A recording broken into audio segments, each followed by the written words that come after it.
Today in this video, we're going to talk about 6 things to let you know it's time for a divorce. You on the road to divorce. I'm done with this shit. Shit is too much. Too much lip, too much mouth, and not enough cooch.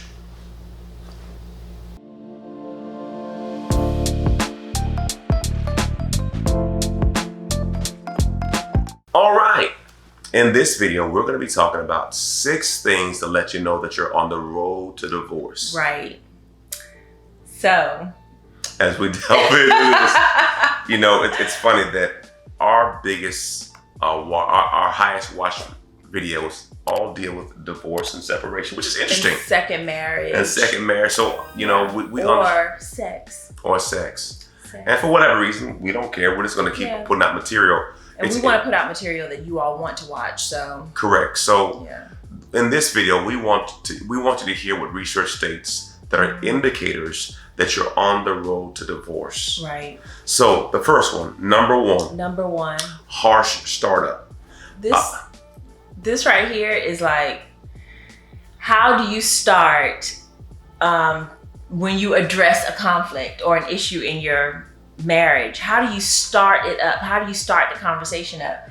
Is pretty much how you're going to end it, how it's going to end. Like, statistics state, 96% of the time, you can predict the outcome of a discussion based on the first 3 minutes of the conversation.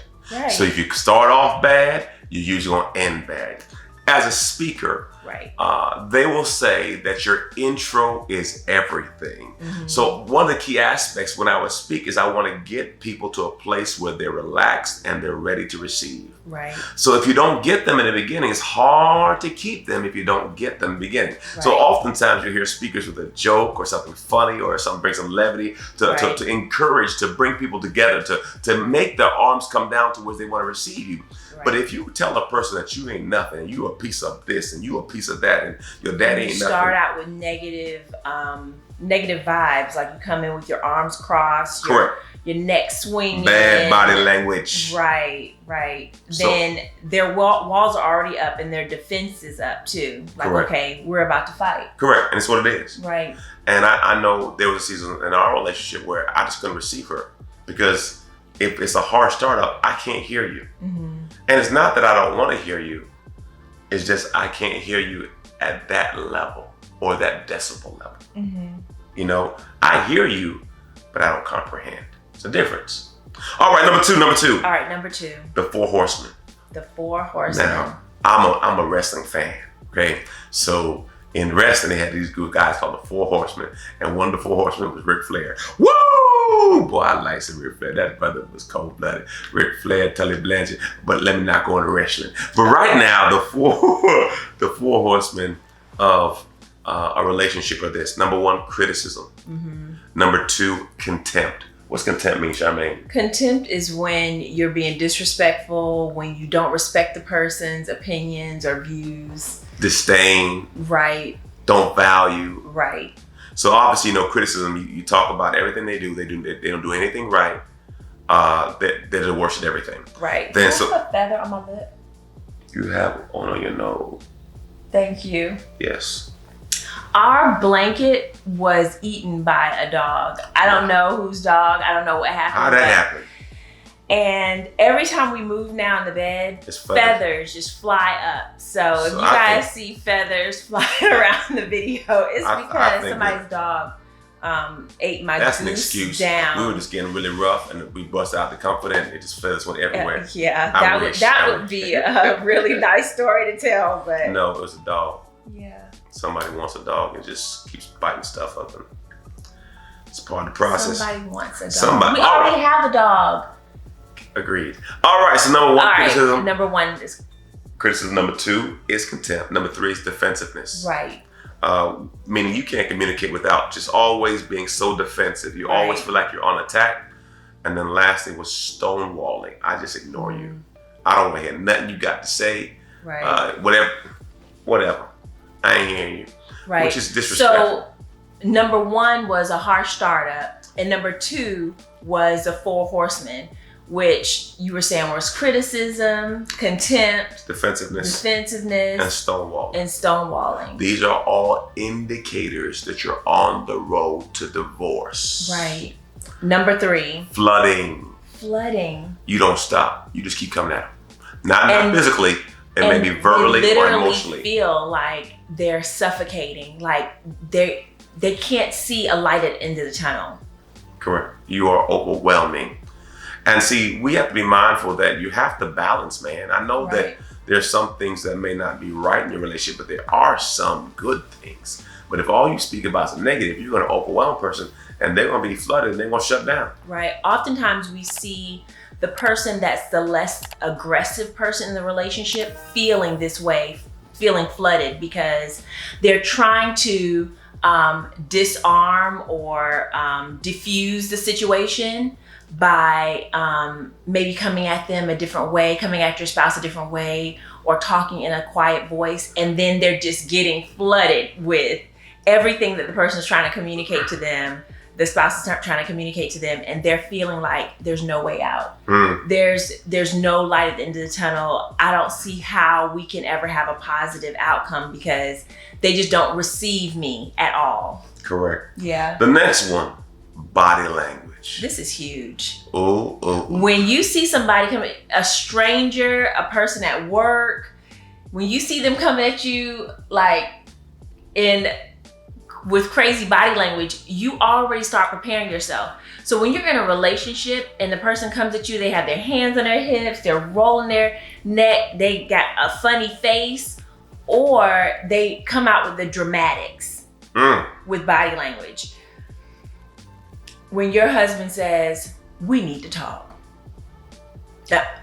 we need to talk, and you get the little hand movements going and everything, you're just like, and the neck rolling. Okay. And the eyes rolling. Right.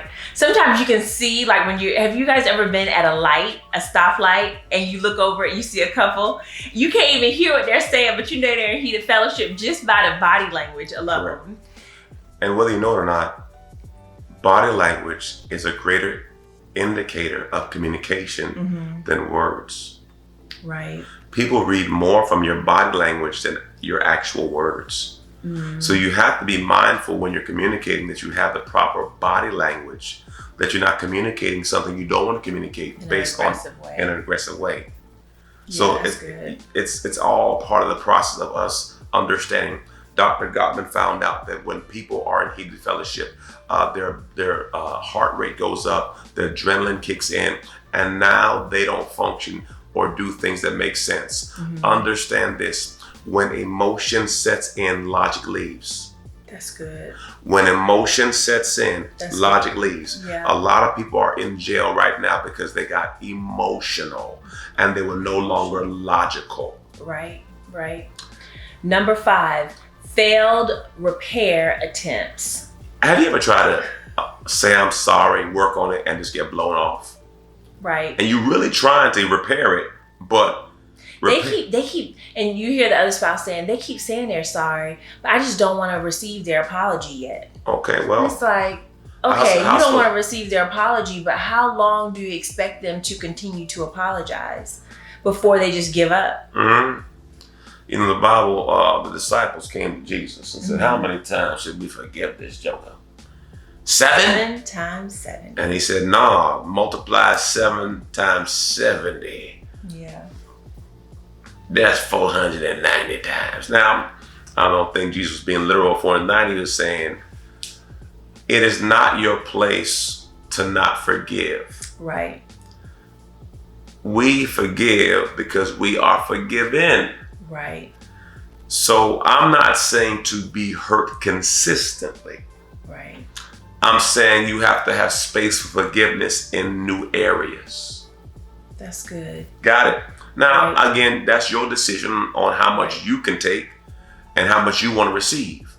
But and you're in a relationship or in a marriage, depending on what the offense is, certain things are deal breakers for certain people. So you may not want to be in the relationship with the person anymore, but you still should forgive, because you're not forgiving for them, you're forgiving for you. Yeah, set yourself free. Set yourself free. Yeah. So we want to make sure that we're always practicing forgiveness and grace, because that's what we want on us, because you're not perfect.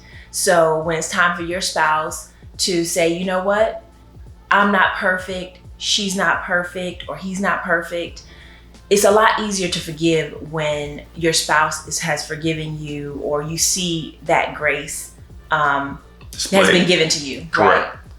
And lastly, number 6, bad memories. One of the keys in reference to predicting divorce is that when we talk about the memories, the good and the bad, they see the good in it. Meaning, when they first dated, how cool it was, how awesome it was, how great it was. And then when you talk about the bad times, they learned how to grow stronger through it. Right. So even it becomes a positive. Correct. Their bad memories are still good. So what memories do you have when you talk to a person? Is it good or bad? So if you talk to a couple and all their memories are bad, that's a good indicator that they're on the road to divorce. They're on the road to divorce. Versus, you know, we sat down with a family last week, and we're telling our journey of how, you know, some of the death I've been through, and some of the challenges with our daughter, and me going through cancer, and how it strengthened us. Right. And it strengthened them. Right. Now, it could be a pity party if we let it be. Right. But we see how it's made us a better couple. Absolutely. But sometimes when you're on the road for divorce, all you can see is the negative. But wherever there's negative, there has to be positive. Right. But because it's how you still see it. Married the person. Correct. You married them in spite of those negative things. So obviously you saw some positives. And if you can't remember any of those positives, that's not a good indicator that your marriage will last. That's it, y'all. Well, we hope this message helps you. And hopefully you'll get the help you need to work on your relationship and improve your relationship. Right. Remember this: love lasts.